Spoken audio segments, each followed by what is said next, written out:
All right, moving into chapter 15, the third chapter in our probability unit. Chapter 15 is all about random variables. So we're going to combine some of the topics that we've been talking about so far in this unit with random events. A random variable assumes a value based on the outcome of a random event. We've been already looking at random variables so far, but we haven't really named them random variables, and we're going to look a little bit more specific at them this time. All right, some notation. We use capital letters to represent the random variable, and then we use a lowercase letter to represent a specific value of that random letter. There are two different types of random variables, discrete and continuous. Discrete random variables can take on one of a countable number of distinct outcomes. So this is where you can list all the outcomes. Is one of the easiest ways for me to explain what this is. You can list all of the outcomes.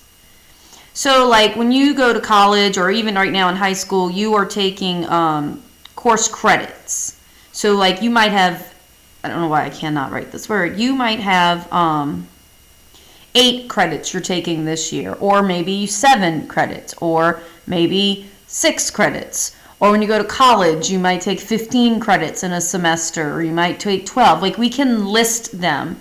As opposed to a continuous random variable, these variables can take on any numeric value within a range of values. So these are things that are usually measured on some sort of scale, like gallons or height or inches, where if you measured heights of plants, and one day the height of the plant was 2 inches, and then a week later the height of the plant was 3 inches. Well, in order for it to have gotten from 2 to 3 inches, it had to travel in height all of the numbers in between. It had to go through all of those values to get from 2 to 3. But for credit hours, you could take 2 hours.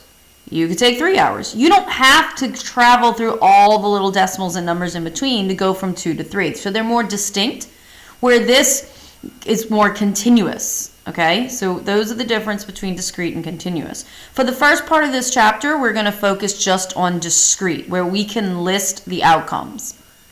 And we'll deal with continuous later on.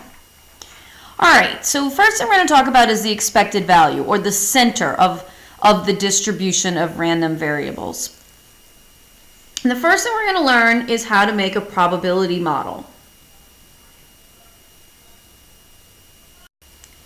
A probability model for a random variable consists of the list of all possible values of a random variable and the probabilities of those values occurring. So we're going to get a list of all possible values and then the probability of each value occurring. Of particular interest is the value we expect a random variable to take on, notated by either mu, so we can write mu of x, or e of x. Sometimes with the mu, it's written like a subscript, mu of x, like such. This is like a mean. It's a similar idea as the mean. It's the center. It's what, on average, we would expect to happen. The expected value of a discrete random variable can be found by summing or adding up the products, multiplication, of each possible value by the probability that it occurs. So we have a formula for this. This formula is on your formula sheet. It's the next formula underneath the 2 probability formulas. So we're just learning the formulas in order.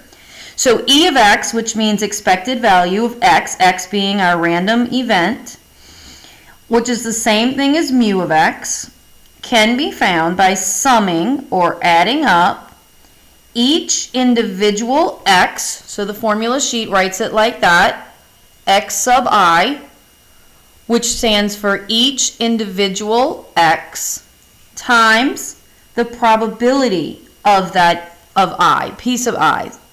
So that individual outcome. So, and the sum means that you're not going to just have one of these, you're going to have a bunch of these and you're going to add them up. And we're going to do an example in a minute that might help you see that.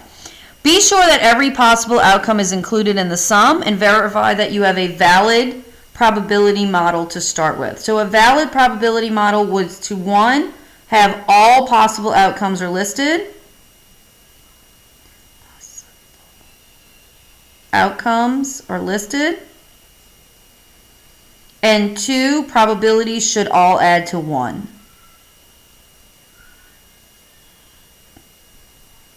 That's how you can be sure you have a valid probability model. We talked about that in the last 2 chapters, where your sample space of probabilities need to add to 1 when you have everything from your sample space.